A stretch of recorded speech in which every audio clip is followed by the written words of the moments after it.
Yeah, welcome back to Wake Up America Weekend. Federal immigration agents raided Canal Street in Chinatown this week, arresting 9 people allegedly tied to counterfeit goods, sales, and immigration violations.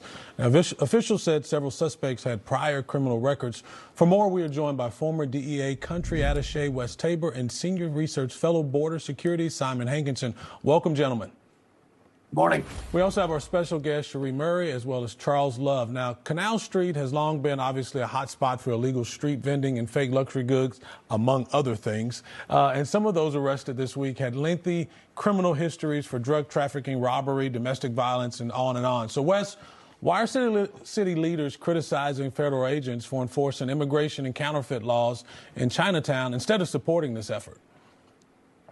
That's the big question, right? Why wouldn't you support going out and taking out these guys that are violating our trademark laws, that are linked to cartels, that are linked to human trafficking operations? It just doesn't make sense. But it goes beyond that, because what they're actually doing is they have a portal. Take a picture of the federal agent and upload it, and we'll look at this guy later, right? So what are they going to do with that portal? Who knows? Is that all public information?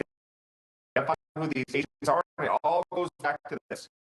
Oh, you can't do that because you're violating rights, or you're doing this or that. They have all the legal requirements they need. They're enforcing the law, and it's time that we put it back on the streets and say, this is what we're going to do. Back off. Look, when it comes to, I'm going to play devil's advocate here, and I already sense the pushback.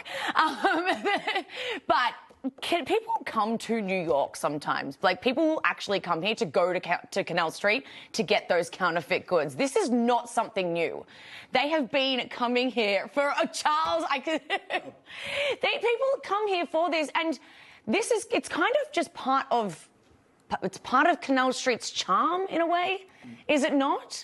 Well, I'm standing up for the people on Canal Street a little bit here, because this is not something new. You're standing up for fake Gucci bags. I don't know why we're shocked. Come on with it. You're standing up for fake Gucci bags. I don't know why everyone all of a sudden thinks that, they just appeared out of nowhere. They've been here since day one. I have a surprising response for you. Yeah? You're not completely wrong. However, then be fair. It's part of the game. So the game is you put your fake goods out there, and every once in a while we're going to come and sweep it away. You can't say, oh, it's mean, it's evil. You can't do that. Agree. Because this is not the first time we've done it.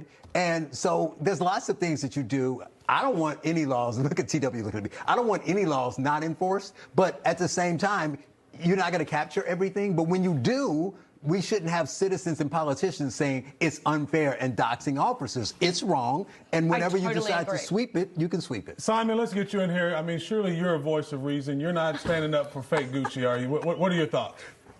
Look, I mean, people go to New York to score drugs and find hookers, if you'll excuse me. And, we don't encourage that, right?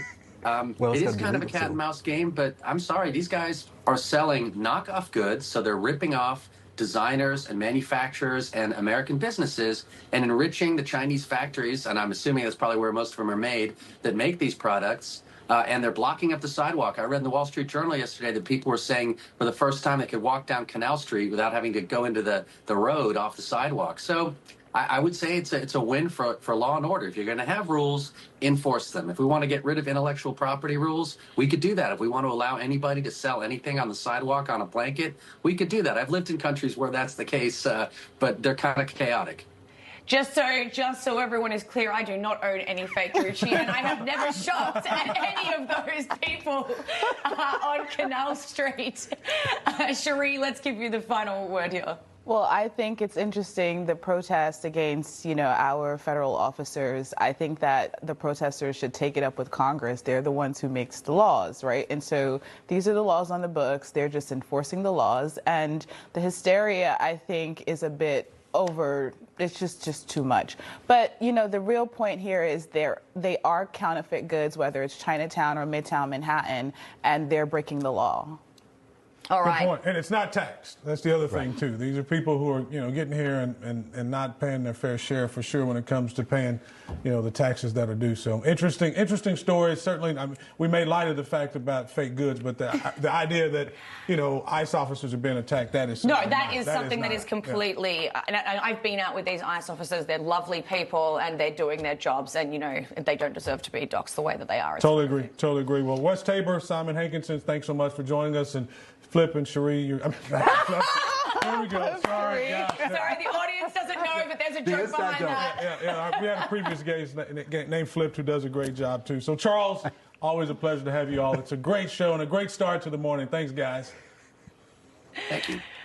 All right, coming up, an FBI bombshell dropped as reports came out of the arrest of 2 NBA stars linked with the mafia in a sports gambling scheme. What could this mean for the sports betting world? We'll have more on